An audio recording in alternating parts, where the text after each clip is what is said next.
I'm late. I'm late, and I know it. But check this out. We still gonna have a good live stream, okay? We are still going to have a good live stream. Now, before I get started, this is your friendly reminder that this is the Logic Sphere, and I am your host, Ty City. If you are new to the channel, feel free to subscribe, like, and share with your people. All right. The sound is coming through. Go ahead, put a one in the chat because I had to make some adjustments last time. Because there we go. There we go. Had to make some adjustments last time because the landscape people decided to show up. They start cutting the grass and whatnot. So let's do this. Let's do this.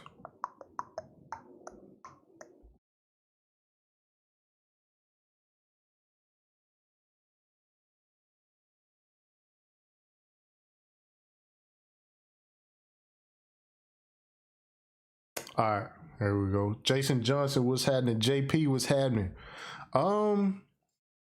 Let's get into some of the comments, some of the early bird comments. What up, Mike Jones and Robert Jones? Y'all related?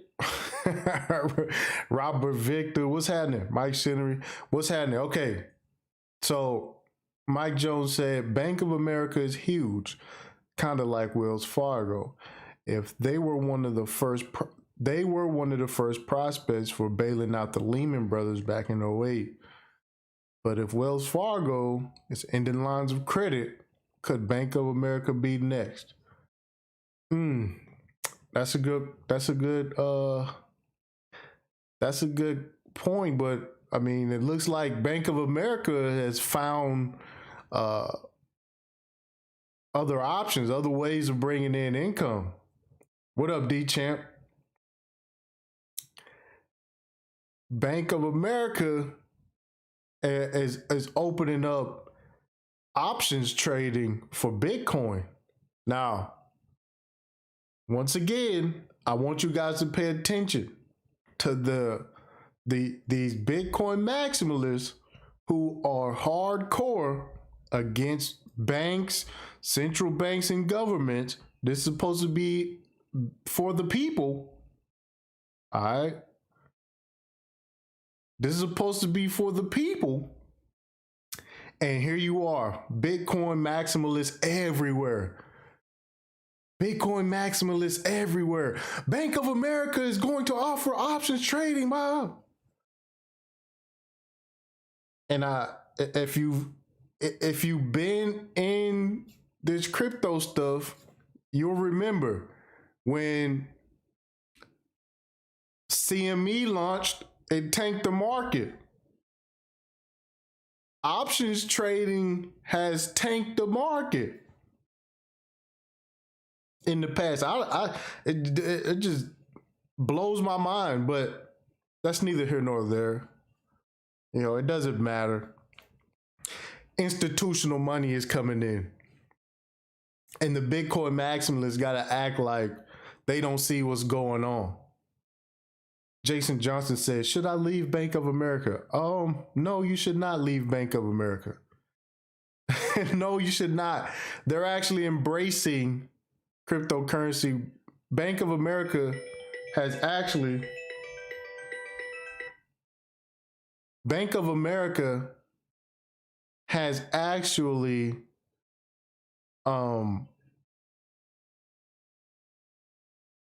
hired for Ripple, right? They actually hired people to help them with Ripple technology in the company. This was 2 years ago when they did that. Then I appreciate that, Mike Jones. He said you did an excellent job on that Spike Lee commercial yesterday. Yeah, it's starting to move around virally on Facebook right now. I was surprised about that, but I appreciate that. Thank you, dog.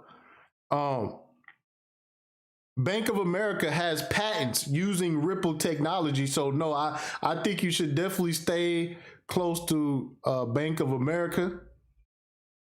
I definitely, if you have the understanding that I have of how all of these underlying assets are going to work, I think Bank of America has been at the forefront of trying to innovate with distributed ledger technology with the traditional technology that they've been having. So, nah, I agree. Should I invest in Bank of America? I don't know. And I'm not just saying I don't know for the sake of I don't know, but I don't know, bro. I'm just being honest. Um, me, I mean, if I had to invest in a bank, I wouldn't alleviate Bank of America.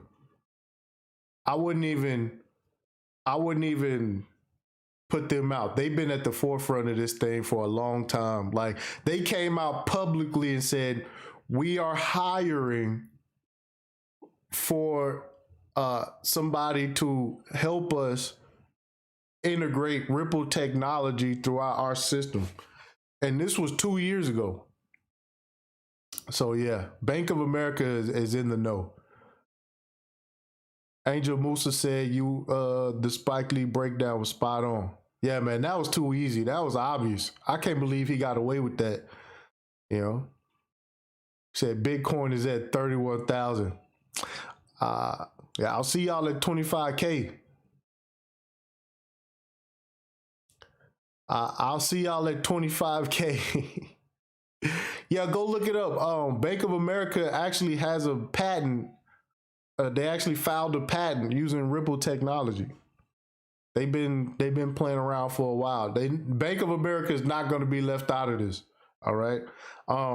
If y'all remember what I was saying, that the banks will become the exchanges because the banks are going to have the regulations in them, right? Which is why, you know what I'm saying, we have seen Binance just got hit with let me show y'all. Where's that?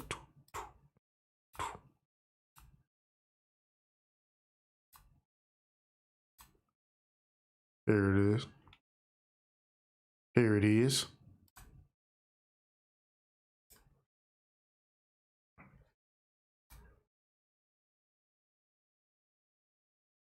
So, yeah. Binance just got pretty much, I wouldn't say banned. They haven't been banned yet, but the main Italian regulators pretty much said, "Hey, y'all not authorized to do business here in Italy."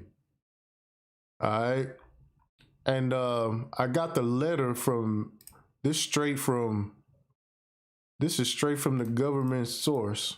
You know, says it's a warning. Now, this is a warning to the people who have been using Binance pretty much. You know, it says Consol warns savers that the companies of the Binance Group are not authorized to provide investment services and activity in Italy. Not even through the website, whose section called derivatives and stock token related to instruments related to crypto assets were previously also written in Italian. Now, check this out. Now, I got my tinfoil fitted hat on. Okay. In fact, I want to show y'all this. This is where I believe Binance crossed the line. I was thinking about this the other day.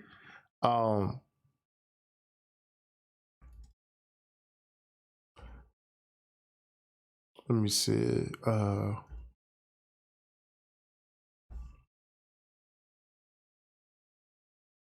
Here we go. Oh, they starting to report on it. Okay, well, this happened back in April. Okay. Ah, they took it down. No way. Hold on. Give me 1 second, y'all. Let me do this. See if this will work. Let me see.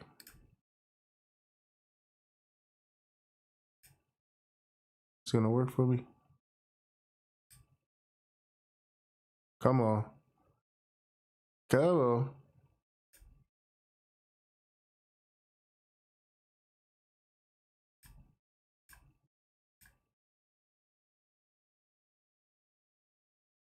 Yeah, that didn't work. Anyways, so back in April, Binance, right? They created their own tokenized versions of actual regulated stocks. Okay. This is where all this stuff is going. This is why I was heavily talking about the INX exchange, right? Binance was actually tokenizing Tesla, Apple, and Coinbase when it launched, okay, alongside the traditional markets. All right. That's what Binance was doing. Corey Robertson, I appreciate the $4.99 super chat. Thank you, bro. He said, Ty City salute. These are the conversations we need to be having. Great content. Salute, Crypto Gang. Yeah, absolutely, man. I appreciate that, dog. We're gonna be over here chopping it up, bro. You know.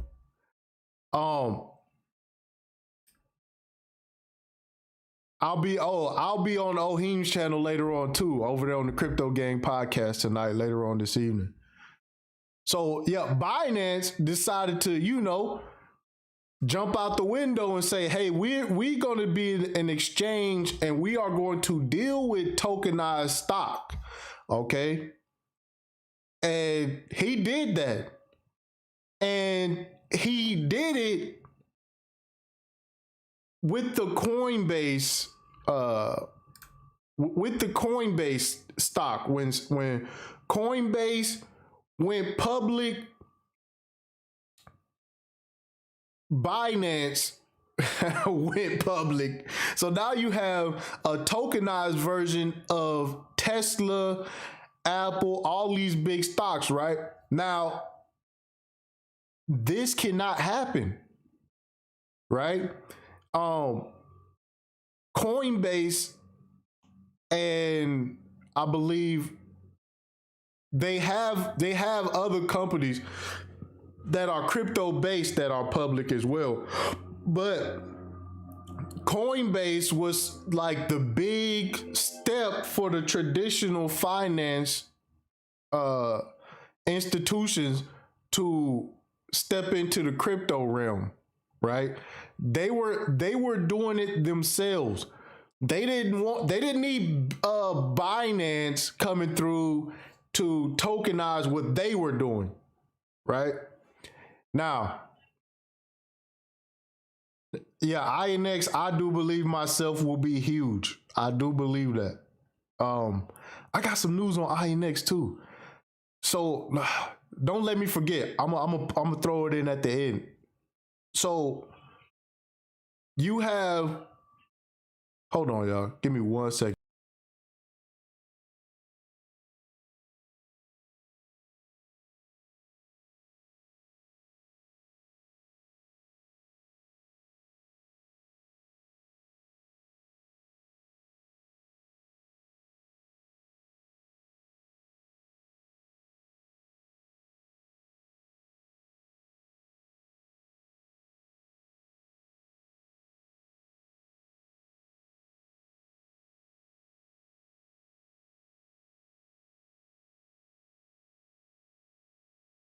All right, I'm back. Okay, so Binance jumped out the window back in April trying to, I don't know why or how they was trying to get that off.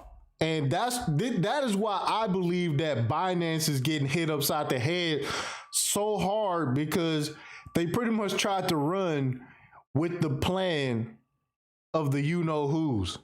All right. Binance tried to take the plans of the you know who's, the undisputed world champions of being world champions. All right. They thought that they was just gonna go ahead and say, you know what? We'll just make a tokenized version of the S&P 500. We'll make a tokenized version of Wall Street, pretty much. And yeah, they paying big time for that. Big time for that. That is why I believe I can't believe I didn't even think about that earlier. That they was trying to do that. Like, could you imagine the price of, let's say, I'm gonna break this down into even simpler terms for you, so y'all can understand how ballsy that was. Okay, so Coinbase stock comes out, right? It goes public. The share of one Coinbase stock went to like $380, almost $400. Now, if Binance comes out with a tokenized version of Coinbase, where you don't have to buy a whole stock at damn near $400, you can buy fractions of a Coinbase stock. Now, if you do that, you are going to have more volume going through there. Not only that, you have a tokenized version that can be traded 24/7, 365 days a week. You don't have to wait for market opens, market close, and you just have money rolling through. And pretty much you just have the old version versus the new version. Now, I don't know why Binance thought they was going to get away with that. And they tried to make it to where, okay, it's not available. It's not available to US customers, or they try to make it seem like it's not available. No, it doesn't matter where you make it available. All right. You're not going to have a tokenized version of an American company being traded all over the world, right? You're not going to have tokenized versions of all the major companies. And they did. And now this is why you see this global effort to pretty much knock Binance off the top. Because once again, Binance had over $1 trillion worth of volume. That's a lot of fees they can tax on. All right. 40% of all the volume in crypto moves through Binance. So tokenized exchanges are coming, but they aren't coming to Binance. They aren't coming to Binance. Binance is not going to be at the forefront of taking the world champions of being world champions plan. All right. Does that clear this up, so you guys can have a better understanding of where and how important tokenized stocks and security tokens and all this regulated stuff is going?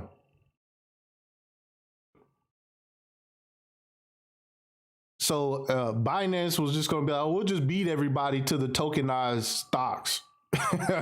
Like, no, you won't. Don't be dumb. In fact, I'm gonna show y'all this. Every time I start doing these live streams, I just start thinking about more stuff.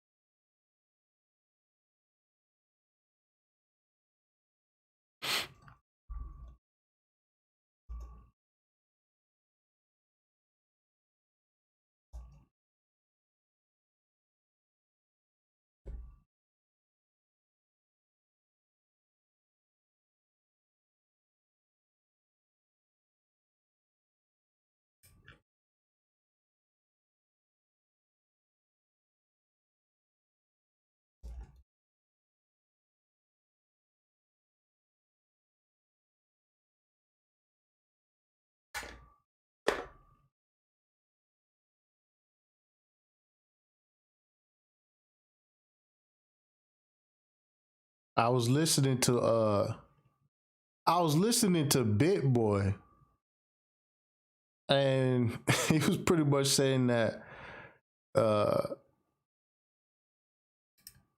the person who was running Binance US is missing. Man, why can't I find anything on it? I'm gonna find it later.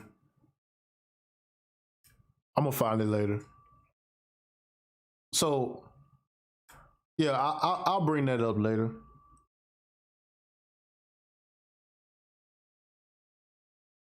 He said, "What do you think about million tokens, man? Don't touch that shit." Yeah, yeah, that's what I'm saying. INX gonna be huge, and I don't think INX is gonna be the only regulated security exchange, but I do think that INX already got a good lead already. So let me get back over here. So this is what Italy is saying to Binance. He said, therefore, the attention of the public must be drawn to this circumstance, and more in general, savers are invited to make use of their utmost diligence in order to make their investment choices in full awareness, verifying in advance that the website through which they make the investments can be attributed to authorized subjects. Therefore, they say savers over there, but we would say investors. So it'd be like, therefore, investors are invited to adopt the utmost caution in making transactions on instruments related to crypto assets. For this, many may imply a total loss of sums of money. Okay, this is the heads up that Italy is saying, hey, listen.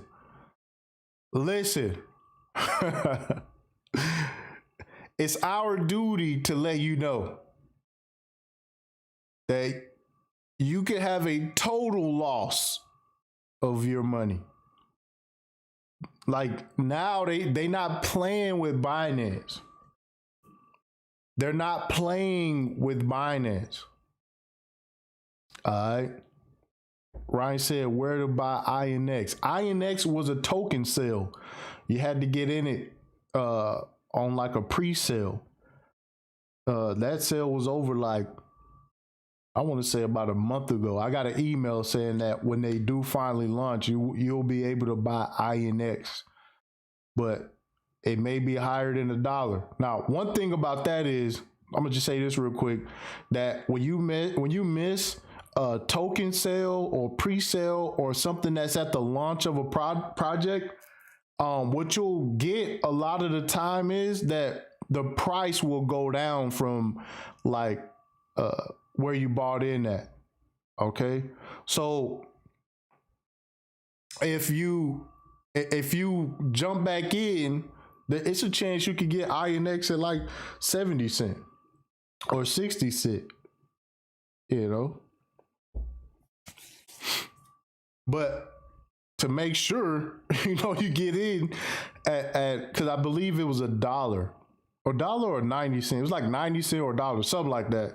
But just because you didn't get in on the initial offering, that doesn't mean you like missed the opportunity. You make sure you be there to catch it whenever they launch it.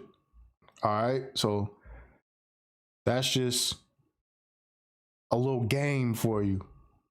All right. How do you buy INX? I just explained that. I think my chat box run a little slower than YouTube, but you buy INX when they launch the exchange. They'll have it available for you to buy. So yeah, so this is what they telling the people of Italy. You could lose all your money. You fucking around with this, you might wake up one morning and see that there is no Binance. All right, so this is our duty to let you guys know, that you can lose total loss of the sums of money invested. All right. So that's what it is. It says in any case, it is important that investors are informed that transactions and instruments related to crypto assets may present risks that are not immediately perceptible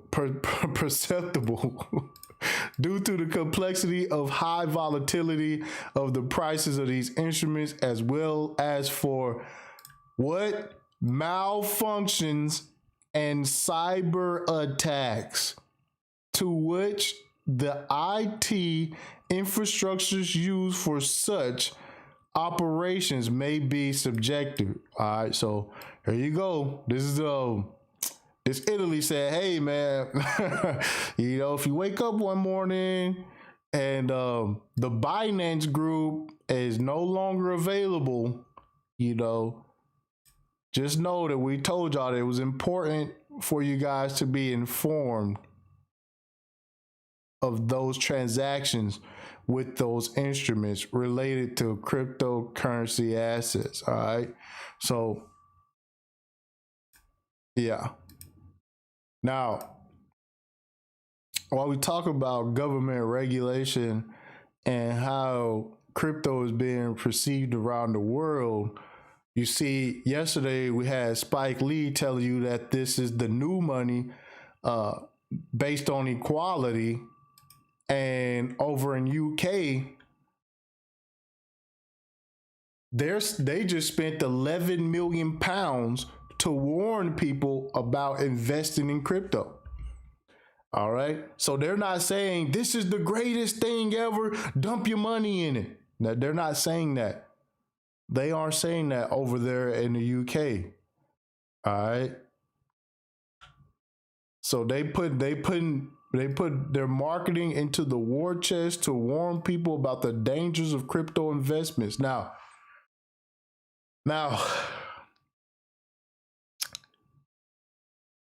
this is one of those issues where I am on both sides. All right.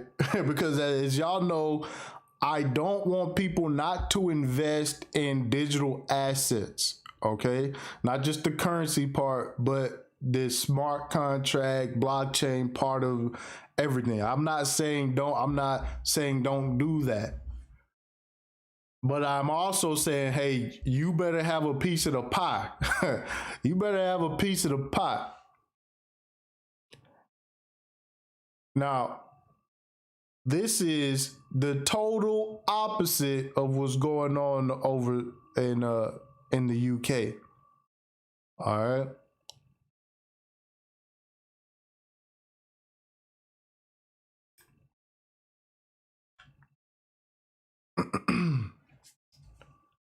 So, right here, right off rip, this is a category of consumers that we are not used to engaging with. The 18 to 30-year-olds are more likely to be drawn in by social media. That's why we are creating the 11 million pound digital marketing campaign to warn them of the risk. Again, now, one way that this is alike with what's going on in the United States is that remember how they handling TikTok, right? They're handling TikTok in a way where they have the same concerns for the youth, and they just so worried about the youth not knowing what to do with their money, even though they allow the youth to get into so much student loan debt. Hey, they care so much about the youth, right? And how the youth spend their money on $500 video game systems and shit, $1,000 cell phones. You know what I'm saying? They care so much about the youth and how the youth money is with the highest insurance rate. Nobody's regulating the cost of insurance for 18 to 30-year-old people, right? They're just way concerned about the youth. Okay, you got to put a third eye on some of the shit just so you can see through a lot of the bullshit, right? Um, they allowed the youth to buy lottery tickets. They allowed the youth from the ages of 18 to 30 to, you know, into casinos, gambling arenas and shit. You know, they care a lot about the youth. Well, speaking of that, you know, I just learned that it's a lot of gambling going on with online gaming. I didn't know that was going on, right? But, you know, that's what I learned from my younger brother. He's part of the youth. He say, man, you can make a killing gambling on gaming events. I'm like, wow, I didn't know that. Maybe I should tell the SEC and the FTC and all the rest of the government agencies that the youth are gambling on gaming, right? But no, that's not what's going on. So I found this article interesting, being that, you know, they're warning people over there about getting into crypto. They warning people over here, but I haven't heard of any celebrity ran campaigns pushing crypto on anybody. Now, here is another one that we got to get into. This is Jack. Jack from Twitter. Now, Jack, I want y'all to understand. This is what he tweeted. Tweeted this yesterday. He said Square, which is his payment processing company, is creating a new business, joining Seller, Cash App, which is also his, and Tidal. All right. Jigaman. And Jigaman, right? Focused on building an open developer platform with the sole goal of making it easy to create non-custodial, permissionless, and decentralized finance services, aka DeFi. That's what decentralized finance is. All right. It says our primary focus is Bitcoin. The name of it is to be announced, to be determined. My bad. So, yeah, here we go. He says, like our new Bitcoin hard wallet, we are going to do this completely in the open roadmap, open development, and open source, right? So I guess this is the guy that he says is leading and building the team. We have ideas about it. Who is this? Brock M. Who is Brock M?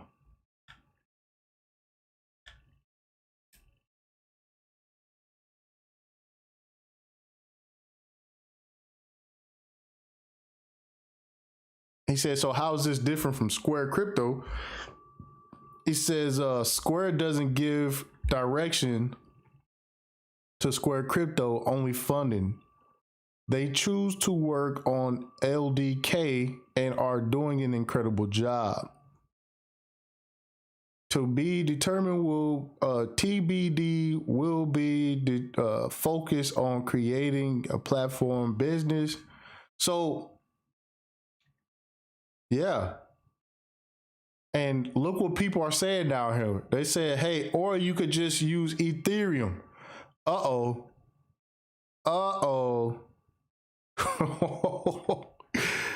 Or, hey, dude, or you could just use Ethereum.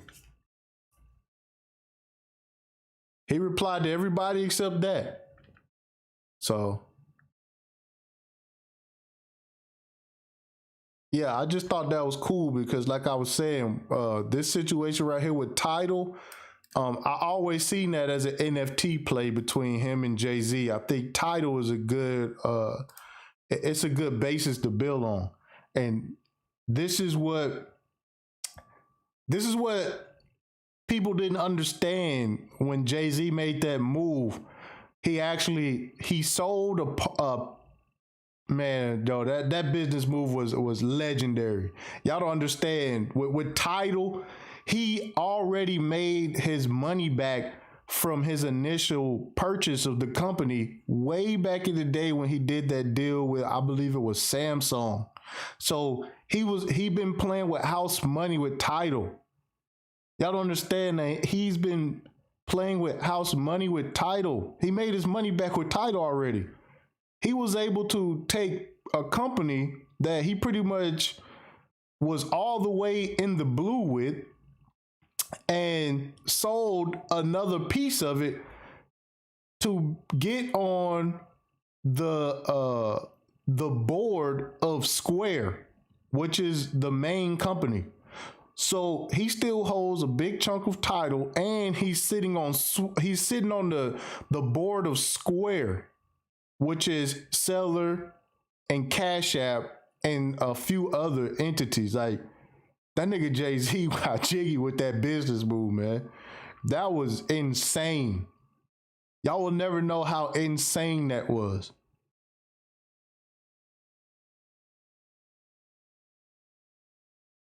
But like I said, I always seen that as an NFT play because NFTs are going to redo music and entertainment and copyrights and publishing and all the rest of that is going to be way better whenever the NFT technology touches down over there.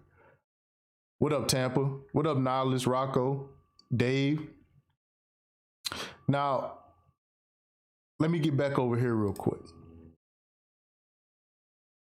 Because this is where it's gonna happen.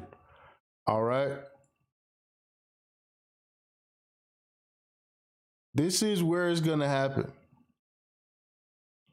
Because now Ethereum, the only thing that kept Ethereum alive during the last bear market and up till now was DeFi. DeFi is what held Ethereum. All right.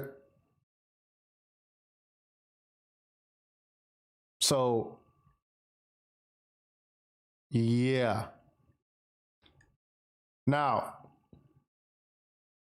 y'all, man, I know it's even more stuff. Yo, it's so much stuff happening, man. Is this no, this ain't even the news about Cardano. Cardano just came out with a decentral finance plan too. So, yeah.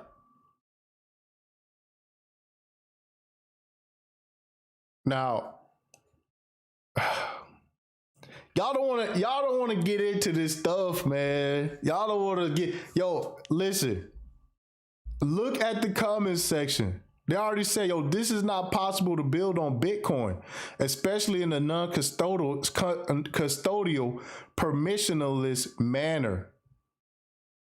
This already exists on Ethereum. We have hundreds of DeFi apps, secure layer 1 tools, wallets, and scaling solution like Polygon. You recently used it to sell your first tweet. So, I mean, look at it. There's another person that says, so are you trying to recreate Ethereum? So, yeah. And you got people coming here with emotions saying Ethereum literally wouldn't exist if it weren't for Bitcoin. That is a totally irrelevant statement. So, I don't know, man. I don't know. And I'll put my tinfoil fitted hat on and I'll tell y'all where I'm at with it. All right. I will tell y'all where I'm at with it.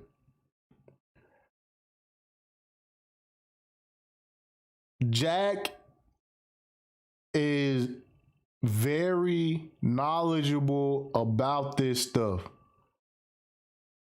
Extremely knowledgeable about this stuff. You better believe that he is not building this on top of Bitcoin. You better believe that he is going to use either a Stellar, a Ripple, IOTA, or something of that effect to float the Bitcoin on top of. He is not slow. All right. He's definitely not slow.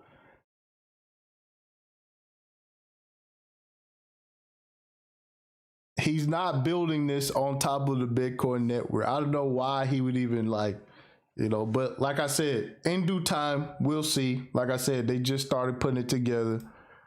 But yeah, if he says our primary focus is Bitcoin, I mean, the only way that can happen is if you have an underlying technology.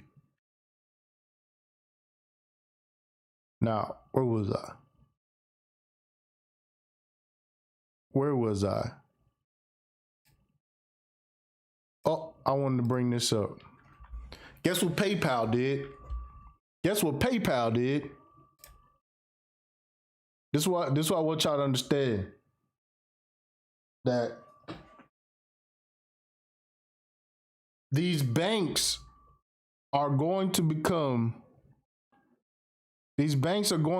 exchanges.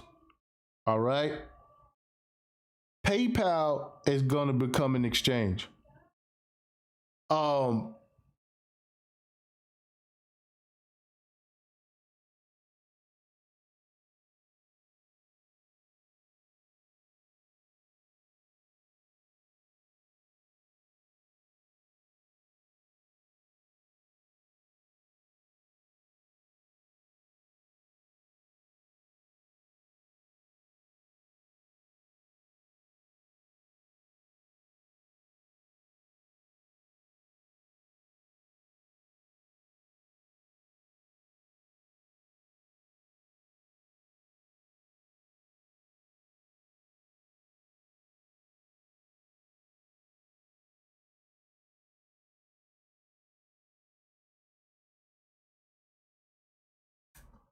Okay, I'm back.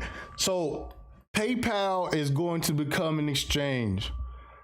The banks are going to become exchange. All of these players, they already know what to expect from regulatory agencies already. They already know how to play the game. They know what the end goal of all of this stuff is.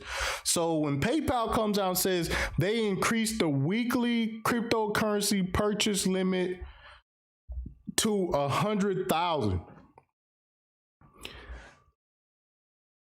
this is listen, this is one of the ways they can replace the volume that could possibly be lost by Binance. All right. Nobody is saying this, but I'm going to go out on a limb and say this. Like I said, Binance moved trillions of dollars in volume last year. They moved a trillion some dollars in volume last year. You don't think PayPal want a piece of that? You don't think Bank of America wants a piece of that? You better believe they are going to try to get more people and on-ramped into this thing through regulatory agencies. Okay? So you better believe PayPal is in compliance. You better believe Bank of America is in compliance. You better believe Robinhood and Everybody else, Wells Fargo, is in compliance.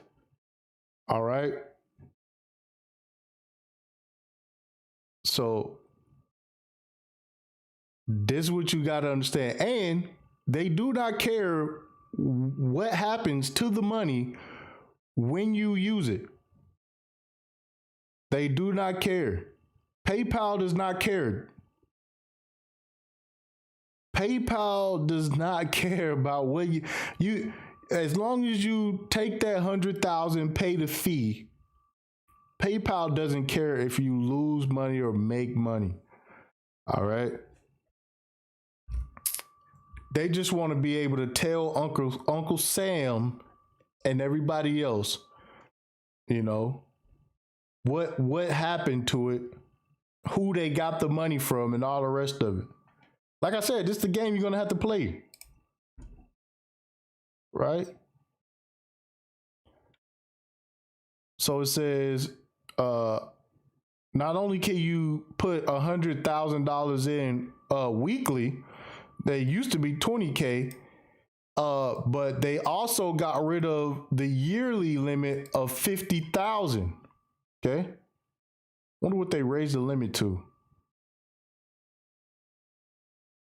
They're not even saying what they raised, what they raised the yearly purchase limit.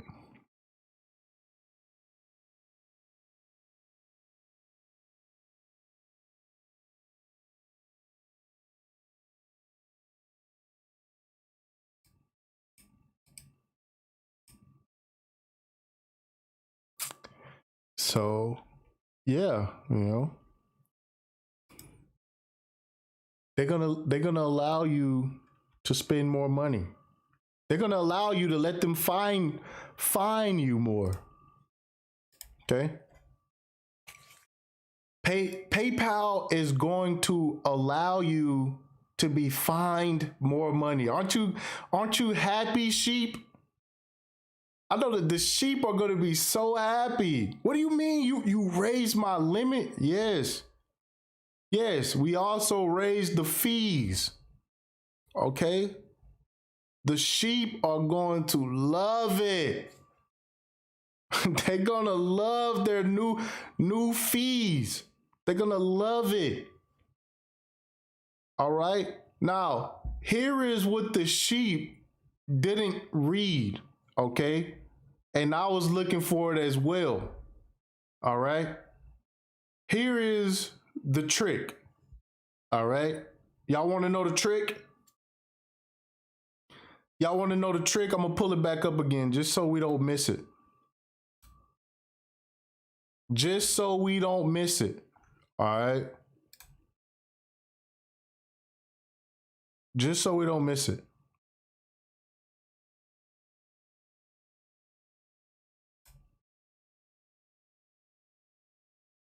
I want to find the actual article or piece from PayPal. Because I was looking and I was researching, I didn't find it.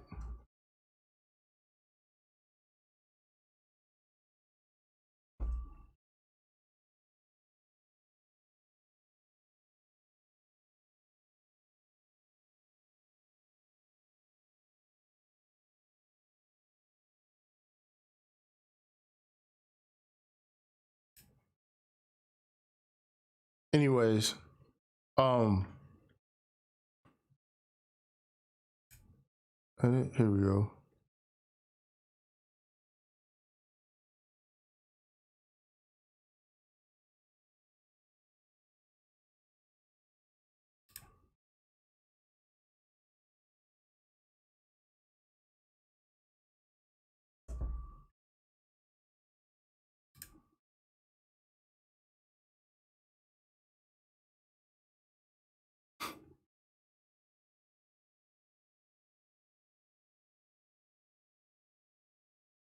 Damn, PayPal didn't do their own press about it.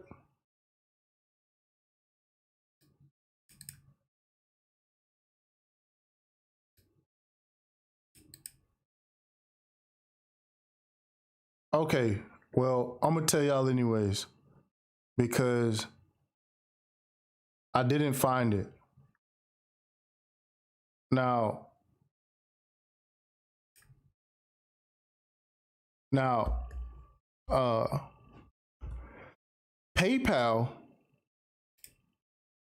they left a piece out of that.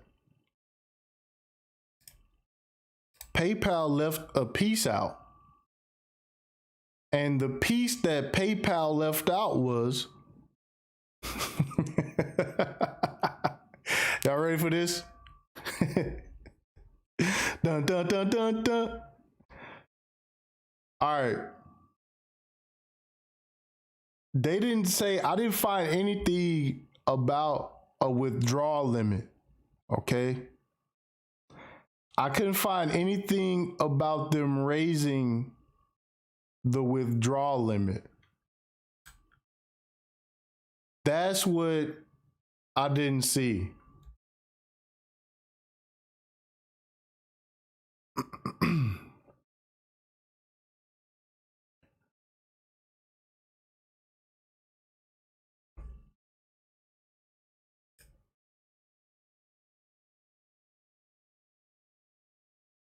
See, I'm finna pull it up for y'all right now.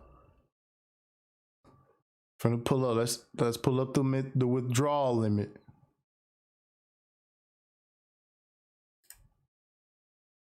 He said, "Tax man cometh." Yeah, absolutely. I already know what the gig is. You know, we up the purchase limit, but we don't up the withdrawal limit. Right? So in a case of a parabolic run, you're gonna have a bunch of people over at PayPal taking out small amounts and trying to ease their way out the door, right? Man, I'm telling you. Let me see. I'm finna see if I can pull it up. What does it say?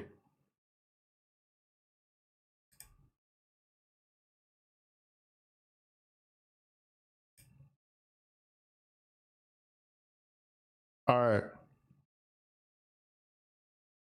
All right. This is from.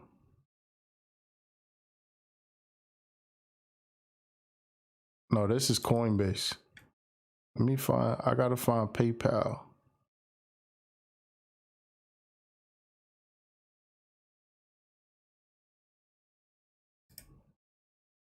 How much Bitcoin can you per?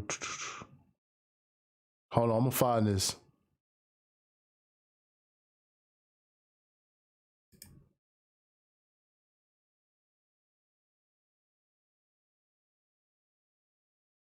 Because nowhere is showing the withdrawal.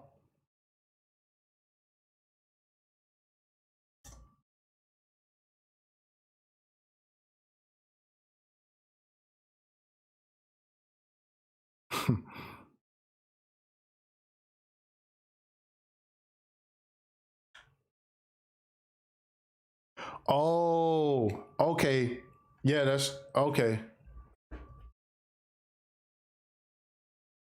Because that's how I cashed out through Coinbase. They allow you to go from Coinbase to PayPal. You could cash out to your PayPal account, but what is the?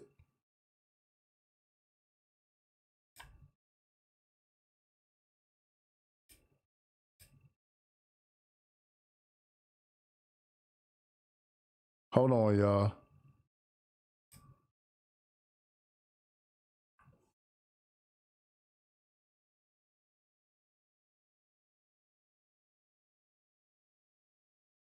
That's tripping, man.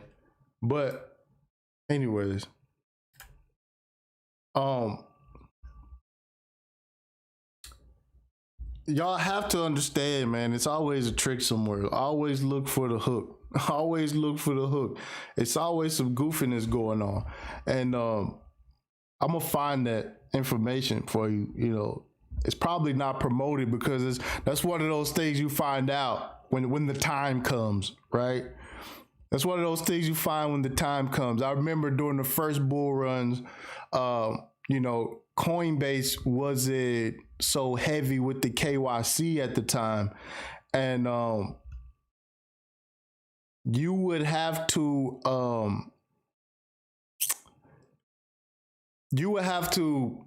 prove your ID and submit tax forms and shit before they up your withdrawal limit. Like that's what I do want to see from that. I know they can increase the purchase because, you know what I'm saying, it's fees going in, but it's, you know what I'm saying, whenever you buy it, you paying a fee on that. Not only that, but, you know, it's fees coming out as well. So if you got to take out a lot of separate withdrawals because you can't take a lump sum out, they're going to win. Jeremiah, peace, bro. What up, Slim Houston? He said, what are your thoughts on the YP situation? The YP situation. What's the YP situation? What's the YP situation?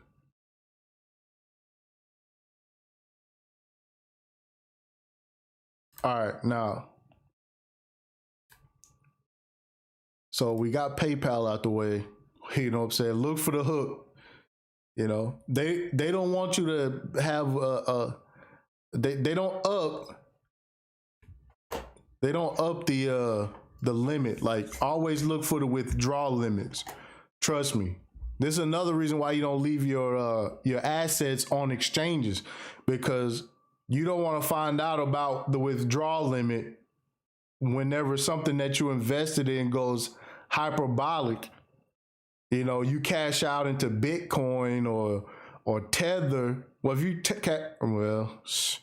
we finna cover that situation with Tether here in a little bit. But you cash out into Bitcoin and you find out, hey, you can only move, you know, 1.5 Bitcoin. You got to wait for the next day. While all that's going on, you know, the same thing can happen. Like if the market crashes while you trying to get your Bitcoin out, you're just gonna have to hold the L, right? You're just gonna have to hold the L. Now, instead of cashing out at 30,000, you got to cash out at 27,000. You know, just took a 3K hit. Now, this relates to Tether. What up, Complex?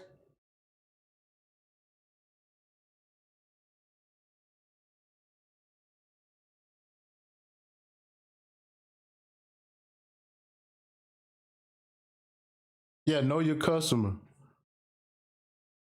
Oh, Young Pharaoh got a situation. What happened with Young Pharaoh? What do you do now? Oh Lord. Well, what happened with Young Pharaoh? I'm gonna have to look into that. Mike Shimmy, I appreciate you passing the donation, man. He said, "Can you leave this up?" Yeah, I leave all these crypto streams up. Yeah. Now when when Kwame Brown people come over here, is this all you talk about? I was like, are you serious? Somebody in my comment section now, it's a damn shame that all black men can talk about is black men. I'm like, did you even look at the channel, or you just got in your feelings, you fucking idiot?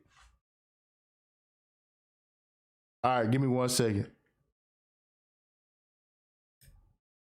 This is what's happening. I'm gonna while we brought up Tether, I'm gonna bring this up too. Your boy Jerome Powell with the box Chevy over there at the Federal Reserve made some statements about stable coins. All right. Made some statements about stable coins. Now, if you are new to the channel, go ahead and subscribe. Hit the like button and share it with your people. Otherwise, you're going to be sitting around listening to niggas talk about prices all goddamn day. All right? Let's talk about the price. The price of it. What's the price? What's Bitcoin doing? Should I invest? Should I not invest? Is this the right time? What about this? What about this? Ethereum, Ethereum, Bitcoin, Bitcoin, Ethereum, Ethereum. Yo, all the crypto experts, they faded into the bushes like who's that? Like Homer Simpson. They faded into the bushes. You know, they threw the peace sign and faded into the bushes. You know, got all these subscribers buying the top, and now they nowhere to be found. Shame. Anyways, so your boy Jerome, Romy Rome, the player from the Himalayas, you know what I'm saying, came out and said, why do we need stable coins when we could just have a digital dollar? Uh-oh. Oh no. Oh no. In fact, this is his direct quote. You wouldn't need stable coins. You wouldn't need cryptocurrencies if you had a digital U.S. currency, said Fed Chief Jerome Powell with the Box Chevy. I think that's one of the stronger arguments in its favor. Oh, what he said. Powell then told the House of Financial Service Committee that the digital dollar project is moving forward, okay? Y'all better stop playing. They having congressional hearings, and this is what they talking about. This is what they talking about.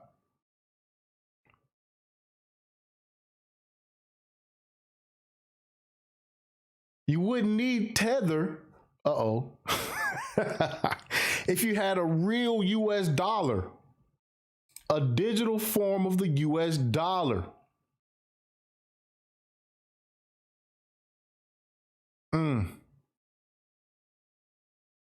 Brandon Phillips, I appreciate the super chat. He said, price crash. Now the website talking about upgrade maintenance. Yes, that's what happens. That's what happens whenever the bull run comes. And I'm going to tell y'all something. This is what a lot of these Bitcoin people, they not going to tell you. All right? This is what a lot of the Bitcoin people are not going to tell you. It's a secret, but it's hidden in plain sight. If you look at all the trading volume around all of these crypto exchanges, okay? These exchanges do not have all of these assets. You are looking at a bunch of ghost assets in a lot of cases, mainly Bitcoin. Okay? So when the price goes parabolic, everybody wants to pull out. Everybody cannot pull out because the supply is not available.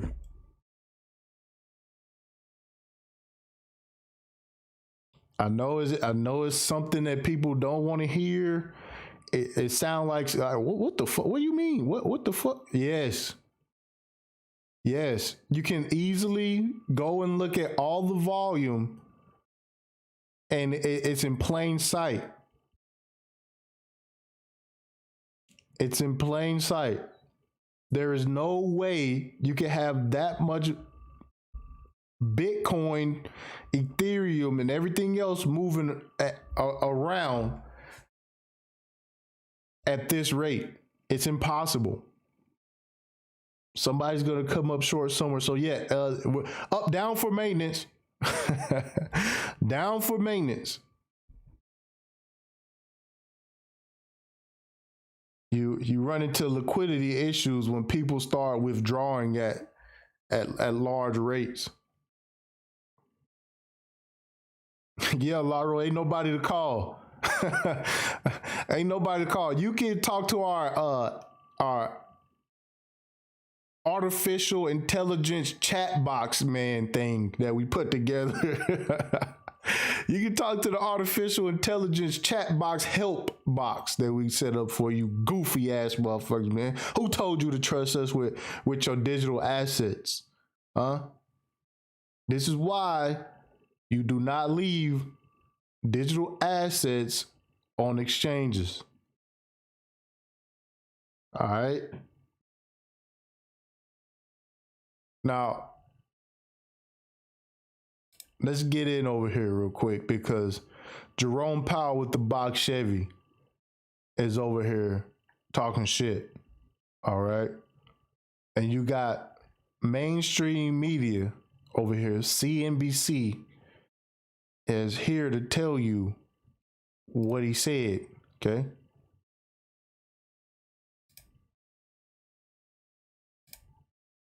Fair use.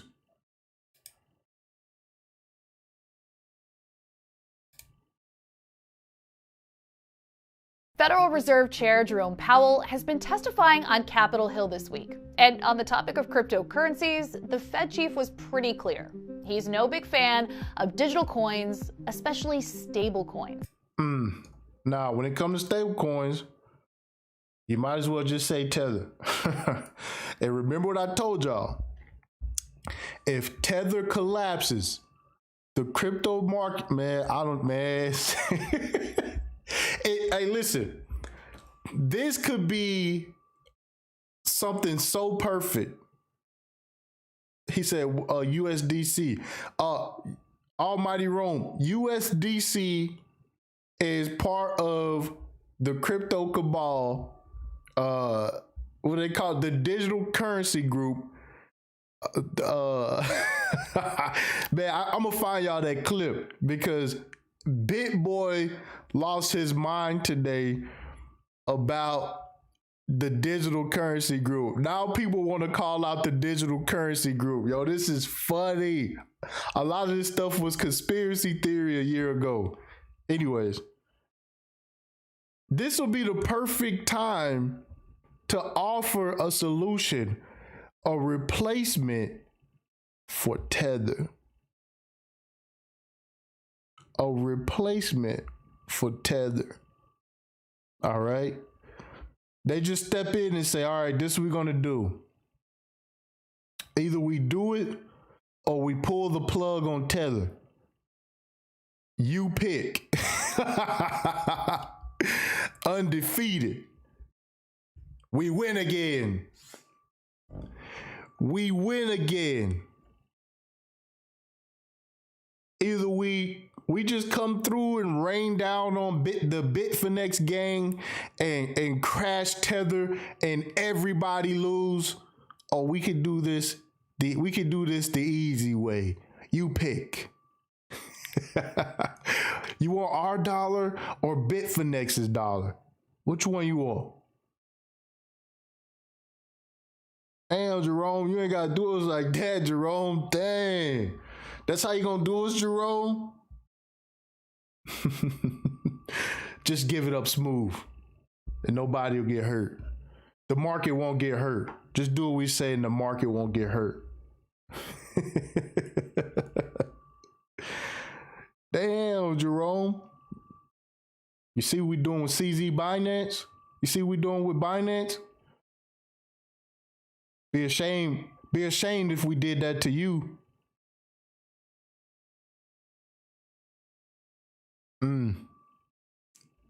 Undefeated. Yeah, we can do this the easy way or the hard way. How you want to do this? The Bitfinex way or the US government way? The European Union way? Well, which way you want to go?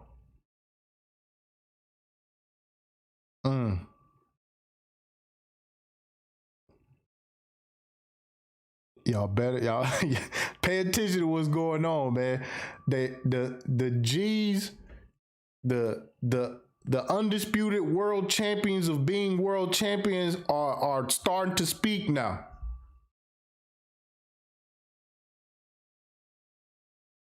They're starting to speak now. Bama said, can you do a show where to keep your crypto broken down, i.e. Binance, Atomic Wallet, yes, Binance, no, Uphold, no, Exodus, yes. Yeah, I got into that already. Like different, like for me, if the project has a way for you to stake it on its native platform, I always advise to do that. As far as storing crypto, you gotta do your own research on that. Rain God says, I think you overestimate these governments just a little, bro. Look, Rain God.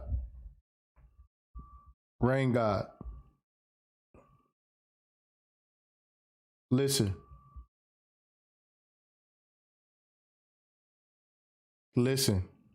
Rain God. I know you said it sounds crazy. It sounds like, you know, the governments could lose. I get that.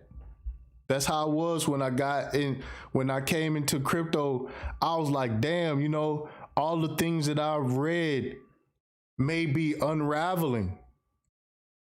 They may be unraveling. People are starting to get it. People are starting to understand that the bankers are the problem.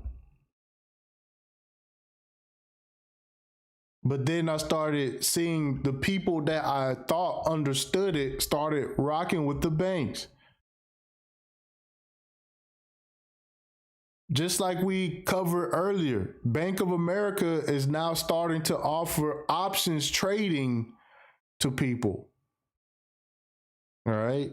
Options trading is about to come to Bank of America. There's no uproar about that. Nobody's upset about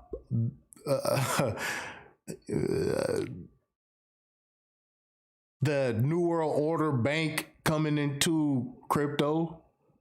Nobody's saying, hey, why let's boycott Bank of America. Keep Bank of America away from Bitcoin. No, there is no petition to stop them from getting involved. There's no uproar. Nobody's disappointed. This isn't me. I'm not overestimating. I think people are overestimating the power of the sheep.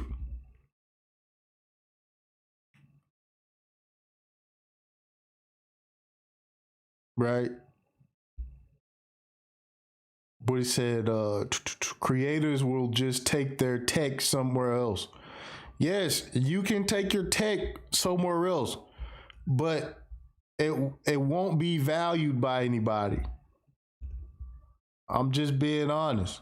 It won't be valued by anybody, and if 98% of the world sees your tech as being illegal or problematic to society, good luck. Slim said the government isn't your friend. They will do whatever necessary to stay on top. Absolutely. They got the resources and the capital to pretty much make anything happen. In fact, we're going to talk about that with the Ripple lawsuit. I'm a overestimate the power of the federal legal system as well, because a lot of people are very optimistic about Ripple, and you know, when it come down to federal cases, I mean, you can point out all the hypocrisy you want. Chances are, you know, if we're looking at this thing from a logical standpoint, you know, we gonna talk about that in a little bit. He said the Ripple lawsuit is a clear example. The Hinman is getting called to the stand. All right, fuck it, let's go there. William Hinman is getting called to the stand. Yes.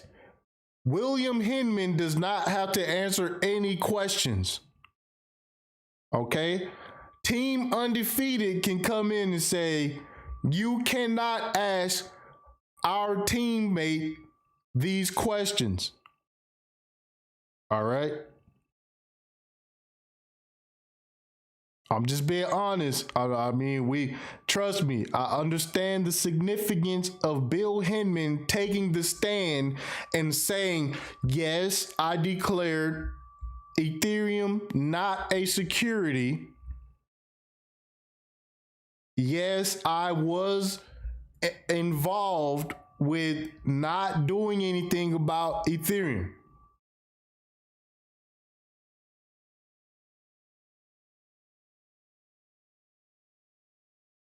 If they were all powerful, he wouldn't even be able to be called to the stand. But here is the problem with that, Rain God. Him being called to the stand and then being dismissed just wasted a lot of time, and it set back a lot of the defense. All right. I'm just being honest. A lot of people are expecting William Hinman to get on the stand and just tell on the SEC and just rat out the feds. Like, you know what I'm saying? That's what's gonna happen. William Hinman knows how cars crash by themselves, how planes crash by themselves, how people have heart attacks in bathtubs. William Hinman is very aware of missing people going missing over over the Antarctica, going missing during hiking trips. William Hinman understands how cars become suddenly explosive at startup. All right. William Hinman takes the stand and says, yes, okay, I, along with my other billionaire partners at the Thatcher Law Firm, plotted on me getting the position at the SEC to declare Ethereum not a security to protect the investments of everybody. That's what Bill Hinman's supposed to get up there on the stand and say. That yes, there was a clear conflict of interest, and I am guilty of that. That's what William Hinman is supposed to take the stand and say. Okay. Said Ripple just needs to get the info on why Ethereum and Bitcoin were given the green light. We just gonna have to see how this plays out. No. William Hinman, I played the clip right here in the Logic Sphere where he explained why he did not see Ethereum and Bitcoin as securities. He's already done that. It's already on record. Now, they should have submitted the audio as evidence, and instead of trying to get this man on the stand to pretty much not even, because you got to understand that Mark Berger goes down as well. See, and Mark Berger not even taking the stand when he was the person who initiated the lawsuit on the last day of Jay Clayton being above the SEC.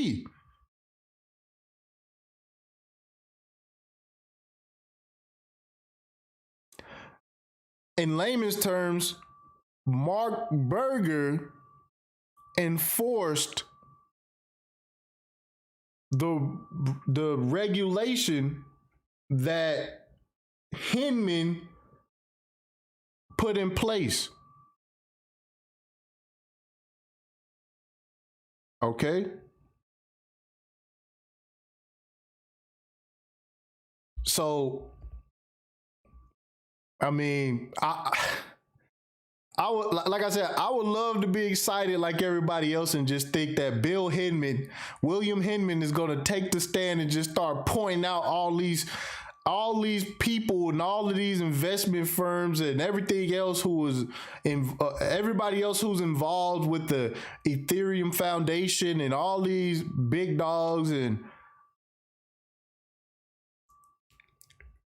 I mean, you kind of right. We do got to see how this plays out. But the way I see this playing out is the undefeated world champions of being world champions are going to say, you cannot ask our teammate this, you cannot ask our teammate that. And then they just going to be sitting there. And if they do allow him to speak, he's going to talk around the question. I do not see him answering those questions in a direct manner if he does even attempt to answer those questions.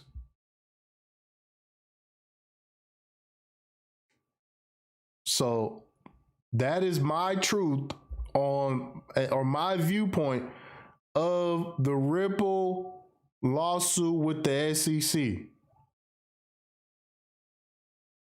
He said all Ripple was trying to do is prove they didn't have any clarity on XRP and it's not a security. They don't got to do all that. Well, the thing is that Ripple has evidence of exchanges going to the SEC to get permission to list XRP on the exchange. Ripple they pretty much already have what they need to pretty much go through with this case already. They already have evidence already. They already have evidence already of exchanges getting permission to list XRP, getting the okay to list XRP. All right.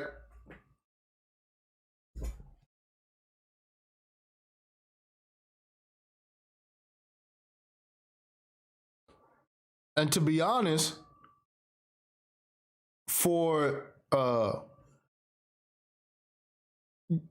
you have to understand it's a two-part lawsuit as well. That you have Ripple in the lawsuit, then you have you got Larson and Garland House who have their own personal lawsuits going on at the same time. Which, if you put a tinfoil fitted hat on, Larson and Garland House hold over 1 billion XRP each. Do you think that it's a good idea to let them hold an asset that could possibly go to $100?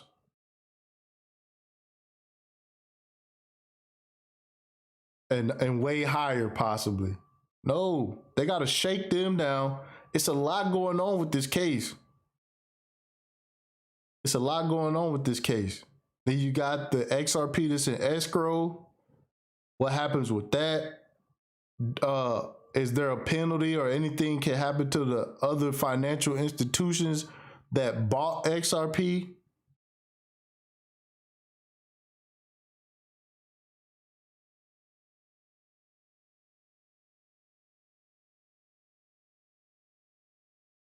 So, yeah, I mean, listen, I'm not looking for William Hinman to take the stand and start pointing fingers at the government. I'm not banking on that at all. Like, if he get up there and say, yeah, I was playing with a conflict of interest while being part of a federal agency, I'm not seeing that. Once again, this is the Logic Sphere. If you are new to the channel, hit the subscribe button, hit the like button, and share it with your people. Where was was that? Oh yeah, Jerome Powell with the box Chevy was pretty much saying that, you know, you wouldn't need these stable coins if you had an actual digital dollar that was actually backed up already. Said the Ripple case might come to an end when Jed McCaleb runs out of XRP. Jed McCaleb don't have nothing to do with this, because Jed McCaleb, he's selling his own personal share into the market. Brad and Chris Larson, they were selling XRP to fund the company.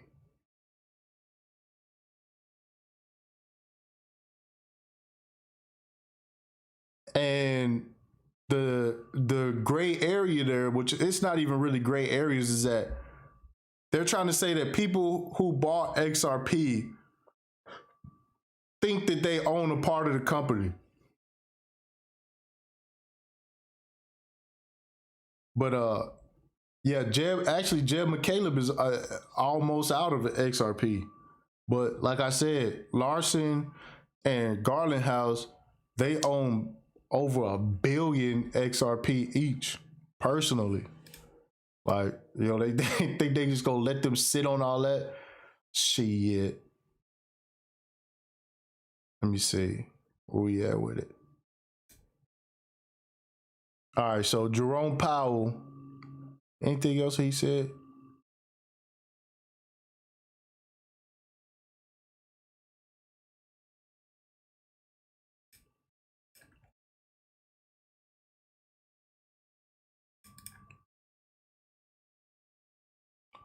Okay.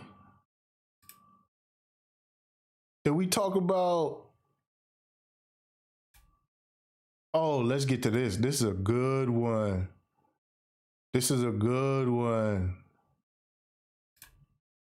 Oh, this is a good one. Now, this is crazy. The Chinese yuan, the Chinese yuan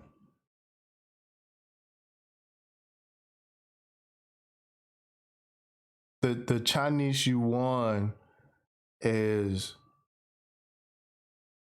insane. The Chinese yuan is nuts. All right. And I think that it is going to be going to be a model for a lot of other countries. Rich Davies said, "You killing me with the box Chevy talk."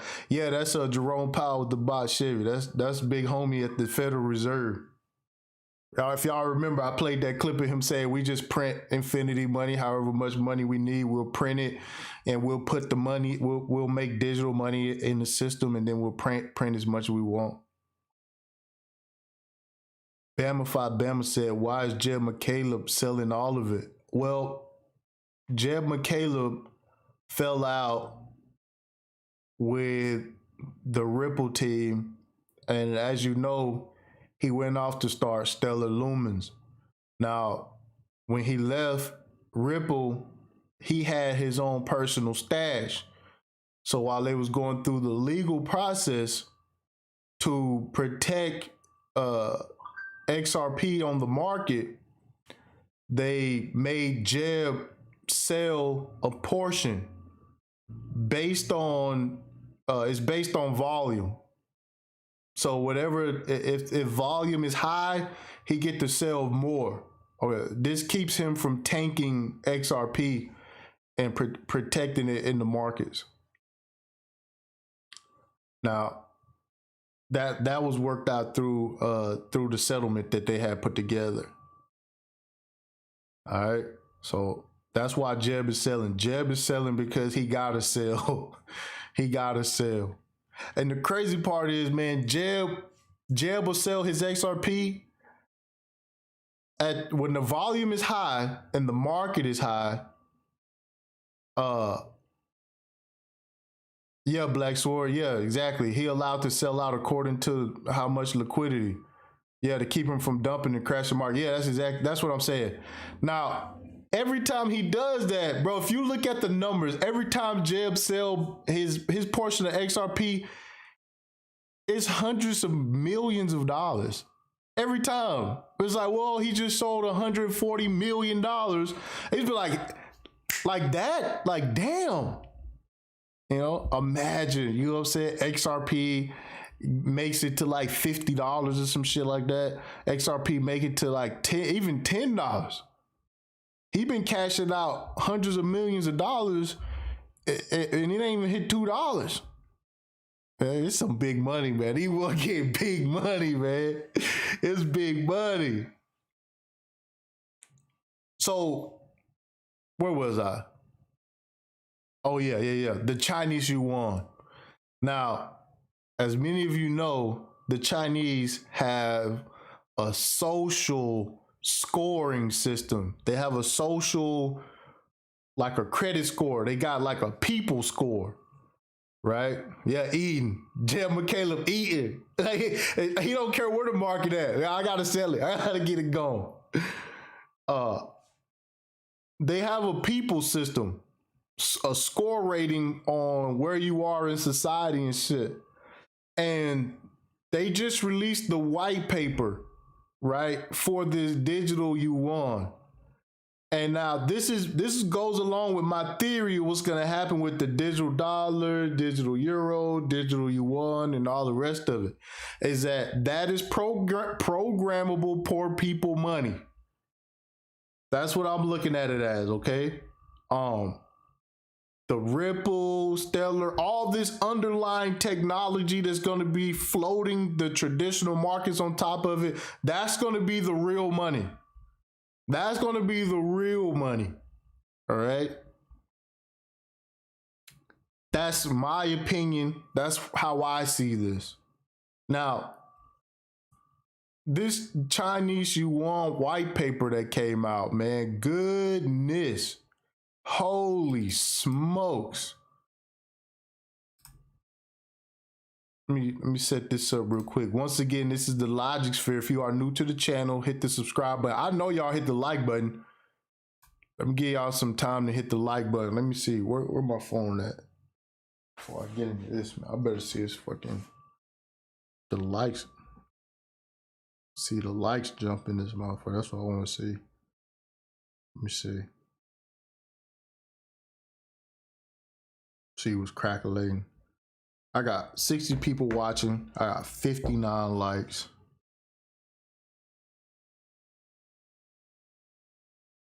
See what's going on. All right. Yeah, bank money. It's all bank money. This the gasoline for the bank money. You know, for the bank money. Now, let me see if I get in this article. I was reading a few articles of it, man. And some of it was so sad I had to stop reading it, man, because one thing about China is that a lot of the Chinese, they know. Okay?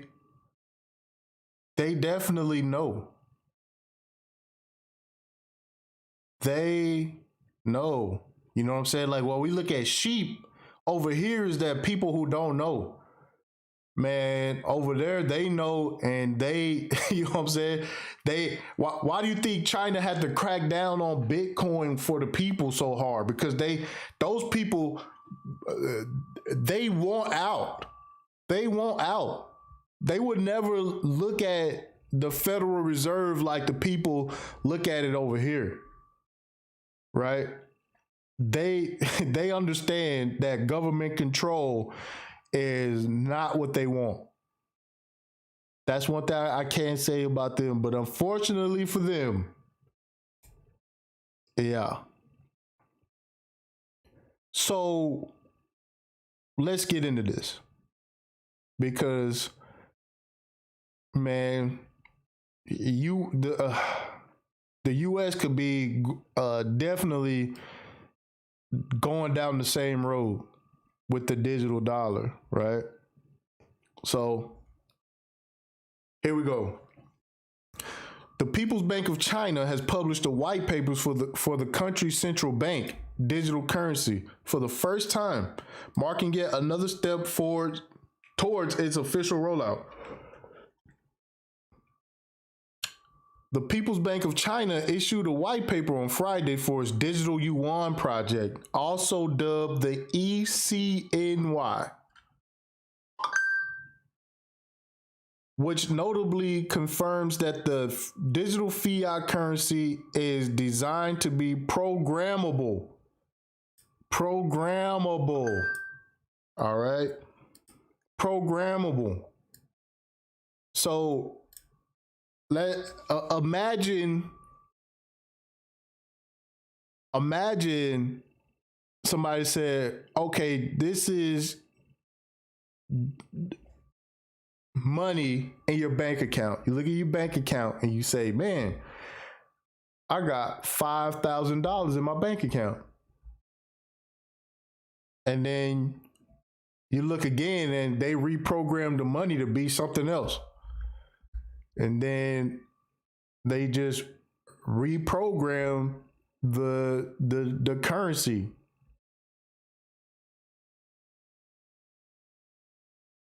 And you're just sitting there like, whoa, what happened?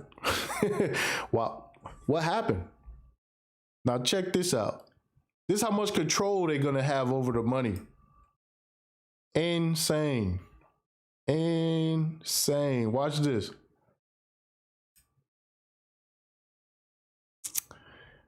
Says confirms that the digital fiat currency is designed to be programmable with smart contract features. The People's Bank of China said during the recent pilots, smart contracts are already used to make the ECNY programmable. Now, why is that important? Because a lot of bigger projects don't have smart contracts ready yet. I ain't saying no names, but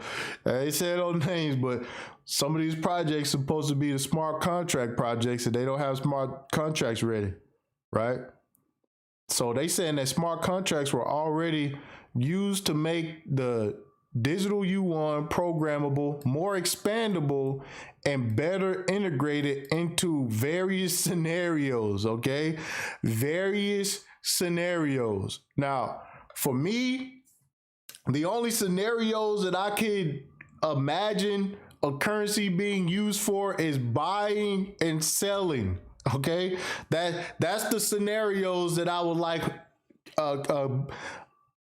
a currency to be used for buying and selling. I could even say trading, but I mean, that's pretty much the same thing as buying and selling. Now, what the hell is various scenarios? What is various scenarios?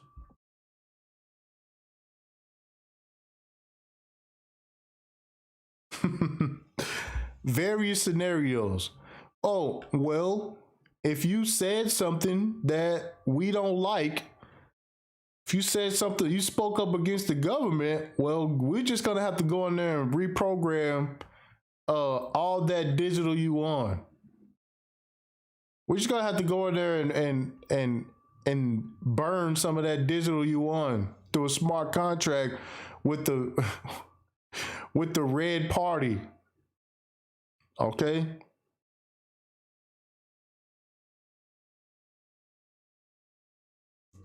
That's what's happening. All right.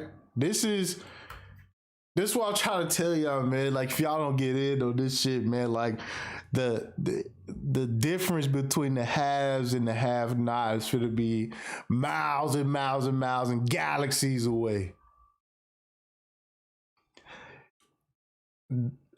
Like I played, what's his name? Augustine Carson, the head of the BIS, the Bank of International Settlement. Like I said, the bank of the banks said we need full and total control. They not lying. They're not lying. Now, he said, but the central bank has not set any concrete roadmap or timeline. The white paper at a high level explains the background, features, and the progress of the digital yuan incentive that started in 2014, dog. Understand, they've been working on this for 7 years. 7 years. And why you over here talking about, oh, there is no roadmap or timeline? No, they're going to hit a switch, and this is the money that you're going to have. This is the new system. All right. We're giving y'all enough time to read about it, understand it, but it's going to come out of nowhere. So,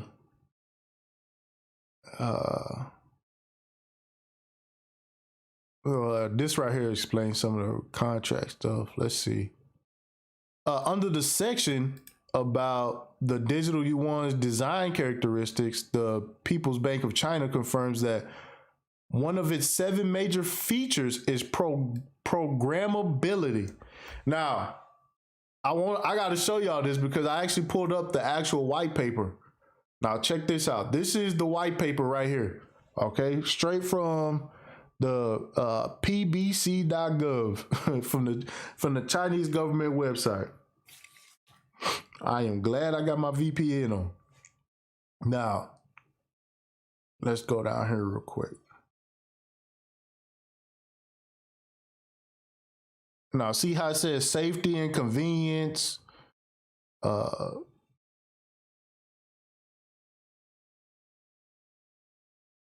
framework, openness and compatibility.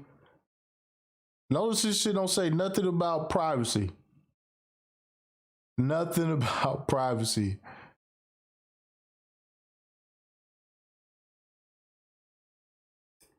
Oh, watch this. Here it is right here. It says the digital yuan obtains programmability from deploying smart contracts that don't impair its monetary functions. So it's still used as monetary function. Okay. And then it says under the premise of security and compliance. Right. So it's programmable. Under the premise of security and compliance. If what you're saying about the government is seen as a security risk, right?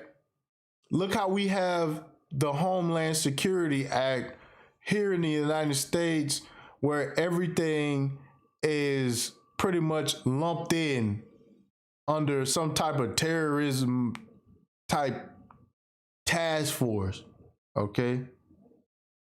Hold on, Mike Jones. I appreciate the $5 super chat. He says citizens around the world may be able to buy the digital yuan on a decentralized app, and it may hold value better than other currencies, causing mass adoption.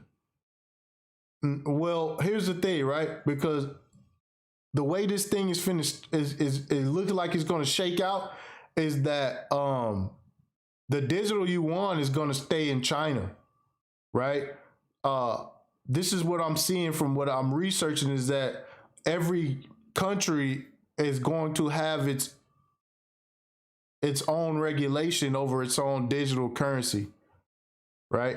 This is why they have to have these cross-border solutions, assets that sit in the middle, like a XRP, like a Stellar, like a XDC, like a you know what I'm saying? And they're going to use Solana and a few of these other projects that's named through the international standard they got in place. These are just going to be intermediary assets that do all the swapping. So the digital yuan wouldn't even end up in the United States. See what I'm saying? Or let's say this, a wallet, a wallet. With an American wallet, let's just say that. But yeah, I'm reading this. I'm just like, damn, man. You know, So it says, under the premise of security and compliance, this feature enables self-executing payments according to predefined conditions or terms agreed to between two sides, so as to facilitate business model innovation.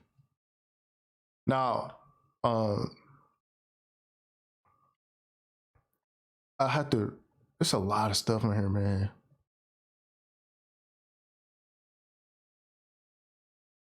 Now, check this out, right?